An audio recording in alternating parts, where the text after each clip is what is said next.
should know that all that I need is your body next to me on rainy days. Just need your company, don't need too much, just your simple love and it's everything.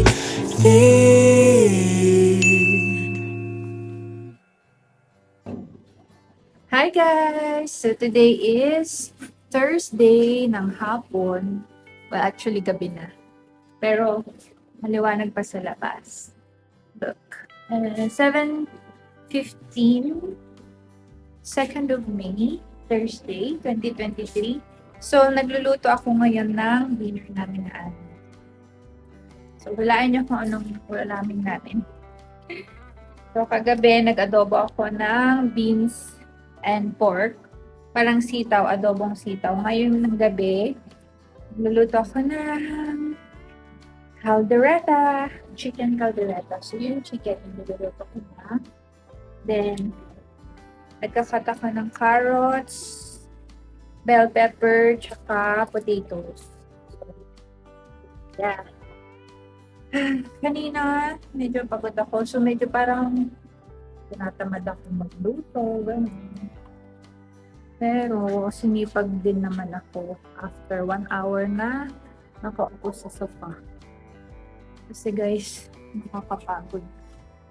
Go-work pa rin ako, syempre. Sa work, hindi naman ako masyadong pagod ngayong araw ko. Nag-reports lang ako. Hindi ako nagpasyente.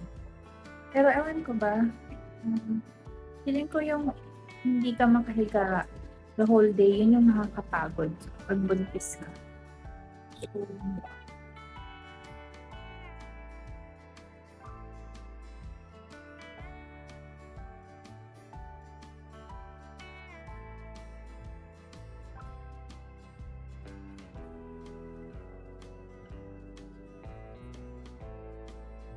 wala namang traffic dun sa aking journey punta sa work tsaka pauwi.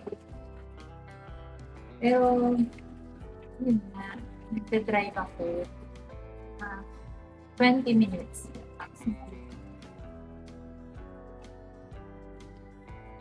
Mabihira naman yung traffic. Okay. Nagkakat lang ako ng carrots. Kasi actually, pinagluto ko siya ng rice. Ito yung rice cooker namin. At saka ito pinagluto ko yung chicken. Anyway guys, pag full-time worker ka kasi dito sa Manila, siyempre, mag-dis ka, ganun. Diba? Ang swerte nung mga tao na pumapasok pag mga buntis sila kasi higa lang sila. Ganun. Pero wala eh, ganun talaga yun. You have to work.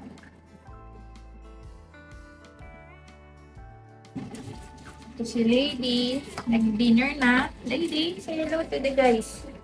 Oh, say hello guys. Uy, you say hello? Speak to them.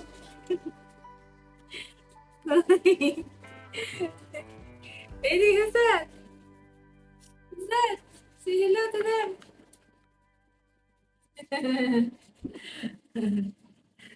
And si Lady, nag-dinner na siya. So, gustong-gusto niyang pinapanood ako na luto ng dinner.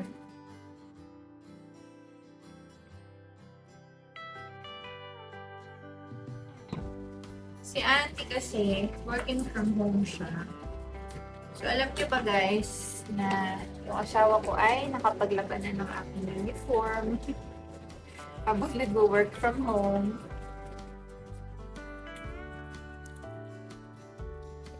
Nakapaglinis na din siya ng kitchen.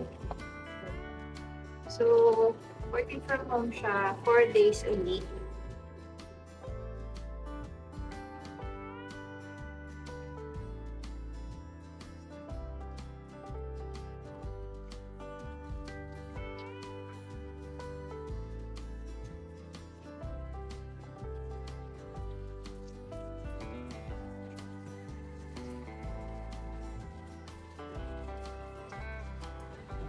Kaya pag umuwi ako, papahinga ako, tapos ako yung magluluto talaga ng dinner namin.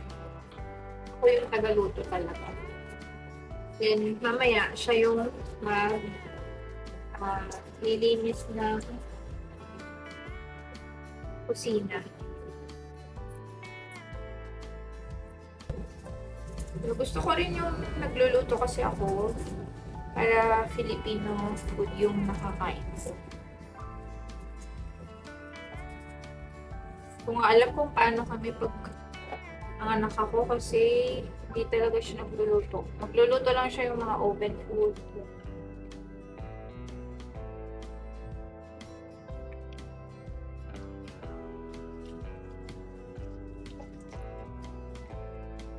Hira siya yung magluto ng recipe. Mga pwede lang niyang na yung kaya lang niyang lutuin is yung mga Mexican food, you know, oven food.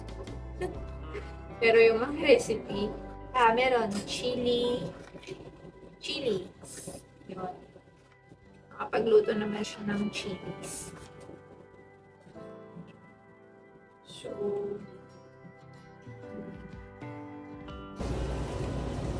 gagamitan ko ng Mamacita Caldereta. So, ito, didissolve ko na siya sa water. Mga hanggang dito lang nilalagay.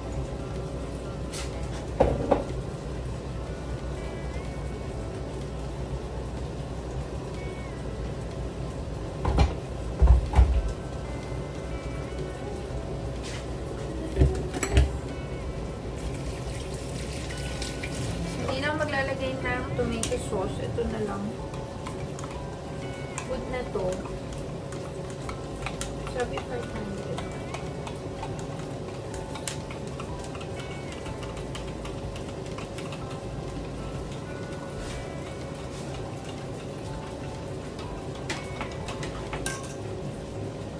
Tingnan natin kung magustuhan ni Andy yung ating chicken caldereta. I've cooked this for him na, pero I think I used pork. So this time chicken na. So tingnan natin.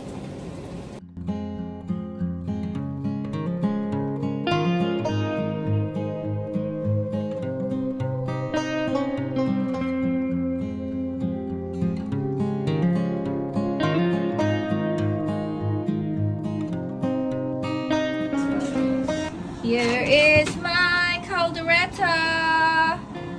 Chicken caldereta for daddy. Yeah. And here's our rice. Yay. That will serve me. Not too much rice for me then.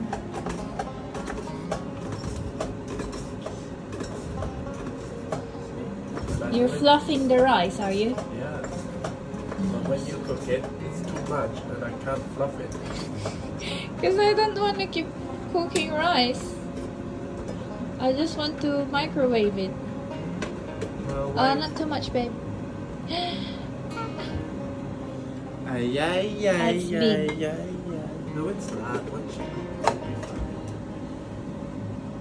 Look at lady, oh. Hi, lady. Lady is queuing.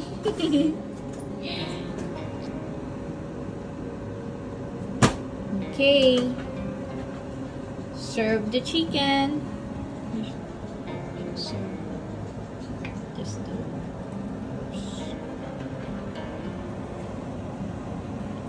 What's that? Kalat. Huh? Kalat. Empathy. Caldereta. Oh, what am I scooping? No, what's the name of their food? Caldereta. Good.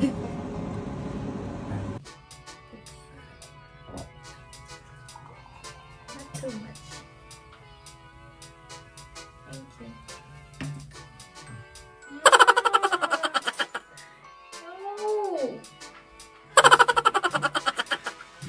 Yummy, yummy, yummy. Okay, tell me the verdict. I can smell it's masara. Sure. Yeah.